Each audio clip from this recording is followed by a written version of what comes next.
Magandang gabi, kumusta po? Narito po ulit ang update natin para sa lagay ng ating panahon, lalong-lalo na po kay Bagyong Emong nating binabantayan na kung saan sa ngayon ay lumakas na at nasa tropical storm category na po na taglay ang lakas ng hangin na umaabot po hanggang sa 80 kilometers per hour habang kumikilos pa southwestward, pababa, palayo po sa ating kalupaan. Sa ngayon ay nasa layo ng 110 km west ng Vigan, Ilocos Sur at bukas po ay kikilos yan pababa hanggang sa kanlurang baybay ng Pangasinan at pagsapit ng gabi bukas ay magsimula na yan na liliko at kikilos pataas na nagbabanta na tatama sa kanluran ng Ilocos Sur hanggang sa Biyernes po ng madaling araw. Ngayong gabi hanggang bukas ay posible ang tatlong bagyo na magtutulungan na hahatak ng habagat. Lalakas na rin ang isang sama ng panahon na nandyan po sa labas ng ating area of responsibility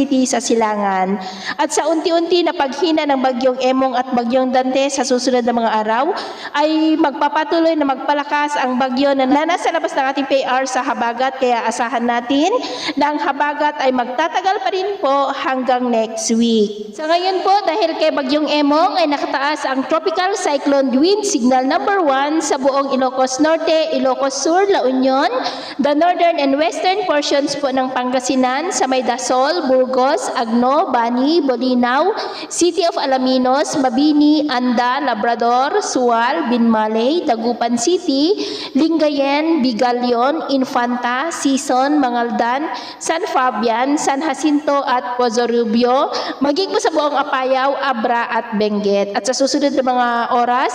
lalo na po bukas ay posibleng itaas na hanggang sa Tropical Cyclone Wind Signal number 3 sa pagliko at paglapit ng bagyo dito po sa ating kalupaan at inaasahan na lalakas pa yan into severe tropical storm bago po tatama hanggang bukas ng gabi o Biyernes ng madaling araw sa kalupaan po ng Ilocos Sur. At sa atin naman po mga baybayin,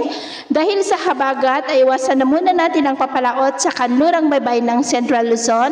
Nasugbu, Lubang Island, Occidental Mindoro Seaboard, Northern Seaboard ng Palawan at dahil naman sa bagyo ay iwasan na muna natin ang papalaot sa mga baybay ng Batanes dahil ang mga alon dyan ay posible po na aabot hanggang sa 2.1 to 2.6 meters high. Kaya hanggat maari ay iwasan na muna natin ang papalaot dyan sa mga may kulay pula para mas makaiwas sa mga sakunang pangkaragatan. So ito lang latest update natin sa araw na ito at ako pumili si James na nagsasabing sa kahit na pagsubok po na darating sa ating buhay, huwag po tayong mawawalan ng pag-asa. Thank you and God bless!